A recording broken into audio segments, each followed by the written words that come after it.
What's going on, guys? Aarava here, and welcome back to a bit of a different video today, late in the day, because I've just finished watching the Indy 500, my first ever full Indy 500. I've watched a few laps here and there, like I'm talking like 5 laps of past Indy 500s, but this year I watched the entire thing from start to finish, all 200 laps. Of course, the major reason, obviously, Fernando Alonso was taking part of it. He missed the Monaco Grand Prix that was earlier today to participate in this with a McLaren Andretti car, singular car, entered into it. So I tuned in for the entire thing, and obviously by now you would have known what happened to him. Just rather tragic, really. It had to be. It had to be. Of course it did. Of course it had to happen to Fernando Alonso, of all people, who's been tortured so much with Honda reliability issues in F1. Of course, they just had to follow him into IndyCar. He was going so well. He was doing so well. He was leading many laps earlier on in that Grand Prix. There was different stages where he was battling for the lead in the top pack at least, and at the end, with about 50 laps to go or whatever it was, he was in that top kind of 10 flight, and he was actually starting to pick his way up, made an awesome move for, I think it was P7, and then ultimately, just blew up on the end. But this video is going to be sort of a very short, kind of off-the-cuff F1 fan reacts to IndyCar. I mean, I know majority of my viewers are from the UK, and I guess more so Europe, but I know there's a kind of smaller bunch of you guys who are from the US, and I know when I made the video, first of all, like a month ago, talking about the reaction to Alonso announcing he was going to go to IndyCar, I know there's a fair few of you guys who are, either just fans of IndyCar or American viewers, to be exact, kind of, interested in IndyCar, and you were kind of curious about me watching IndyCar and maybe wanted to know my reactions to it. So I'm not just going to talk about Alonso. That's pretty much all I'm going to say actually on Alonso's race. I mean, it was a very, very solid race. I mean, you see any of the kind of pundits on Twitter and everything like that,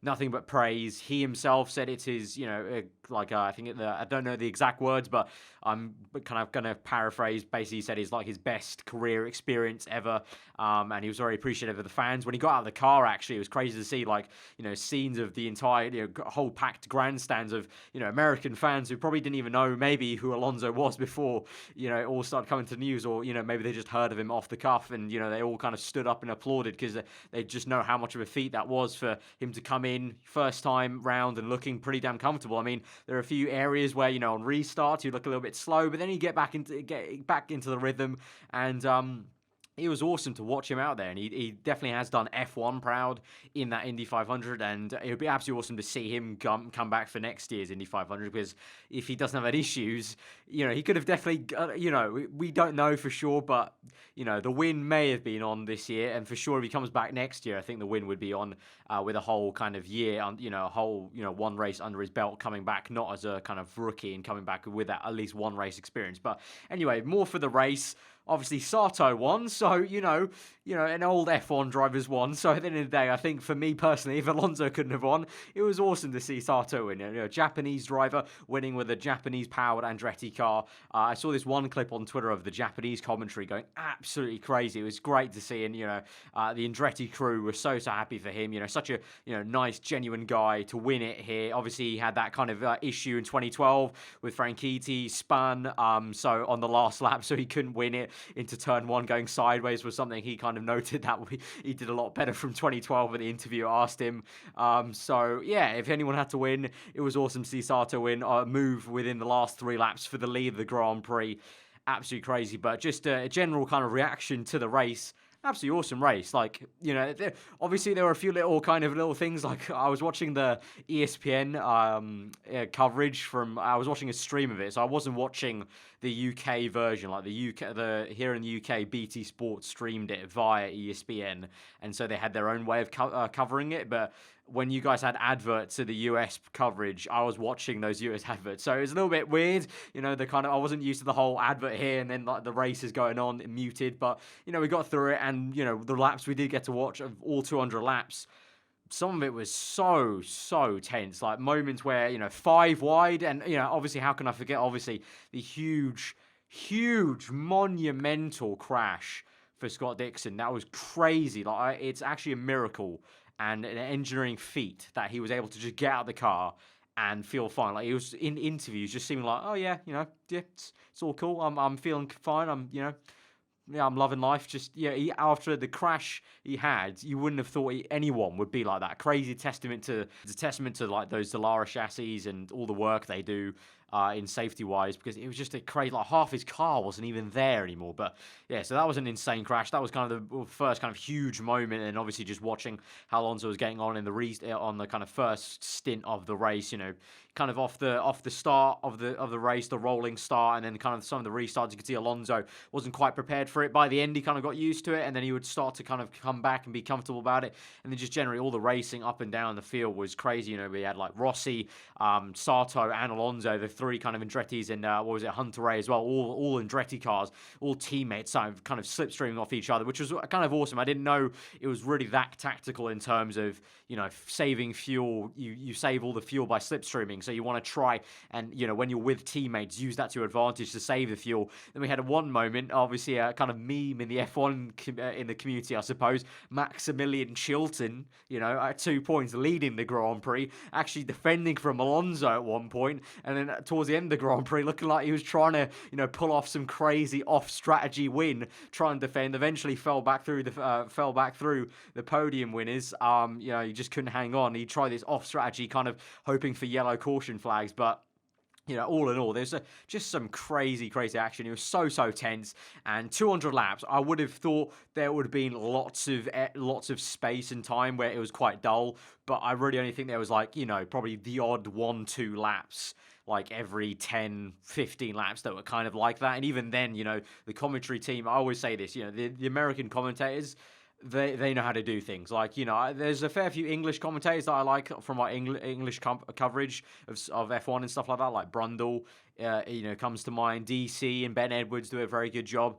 But American commentators just, you know, they're constantly talking. They're constantly bringing up different points of commentary. They always keep it interesting. And obviously, just as a Brit, it's kind of, you know, having an American accent commentator kind of just has that different vibe to it, really. It's kind of instantly entertaining, I guess. So, yeah, you know, there's never really a dull moment. And as a, you know, first time watching it, I've watched other Indy cars. I've watched like normal IndyCar Grand Prix before, like a few laps here and there as well, and those are always fun. But I've never watched too much of the oval Indy 500, and it was the first time watching the entire thing. And I can safely say after this one, for sure, I'll be watching the next year's one. Also, want to say as like an honorable mention, it was also really a shame. You know, we saw Rossi falling back down the order. He had like a really horrible like pit stop there to like I can't even remember what it was. He had a few fuel issues through the race where the wheel, you know, the fuel guy putting the gun in had issues. I think it might have been that. I can't remember exactly now, but he had a really slow pit stop that actually sent him all the way to the back of the pack, which was really unfortunate. And so he kind of fell out of that. But and also not only I mentioned Scott Dixon's crash, there was plenty of other kind of shunts around the race, which were all kind of rather, you know, it's you think some F1 accidents are kind of high impact, but when you see cars that are going already that fast through a corner just absolutely tank it, it's another level sometimes. So yeah, it was pretty crazy. I can see what also I've mentioned it before, like previous pit lane podcast, but there's always that different vibe on oval circuits for like, you know, IndyCar or NASCAR, where it's like, you know, it's all, you know, people are there in this grandstand just enjoying themselves, you know, having some bevs, and they can just enjoy also just a crazy crash as well at the end of the day. So it's a kind of like just an entertainment value as well, which is something that you never really get too much of an F1. Like I've been to like 3 Grand Prix now. It's never quite the same sort of vibe. You know, no one's ever kind of, you know, really beving it up in a grandstand, kind of, you know, expecting that much level of entertainment. It's a kind of different style of entertainment, I guess. But yeah, just overall, yeah, really entertaining race. Great to see people swapping rounds. Also, one thing I forgot to mention was Newgarden and what was it? I think Rahal. Like, I can't remember the guy's name, but Newgarden, I remember him. He had a visor cam on his car for the race, which was absolutely insane. F1 have trialed visor cams before, but they were really crappy quality, like 360p. Never really looked that great. They didn't position them quite well on the helmet, so they kind of got rid of them. They kind of need to use IndyCar as a bit of a yardstick and go back and kind of look back at technology, because the way they did it for Newgarden's helmet was awesome. I think it was like a little camera right on the top of his helmet, and it was absolutely awesome just seeing basically what the driver view is. I mean, one of the commentators, I'm guessing, kind of knows what it was like, so he was saying, yeah, that's exactly what it looks like while you're in the cockpit. And just seeing him make moves like, going side by side with some cars through corners on the visor cam was absolutely awesome. So it's something that I think definitely, that's another kind of point. Technologically, there are a lot of different things that, like Liberty Media, we've seen that F1 can learn definitely from the way Americans generally do technology stuff. There's a lot of tech that they're usually quite ahead of us of anyway in kind of England and Europe. And I think Liberty Media already know that. I mean, they've talked about wanting to kind of be like 21 Super Bowls.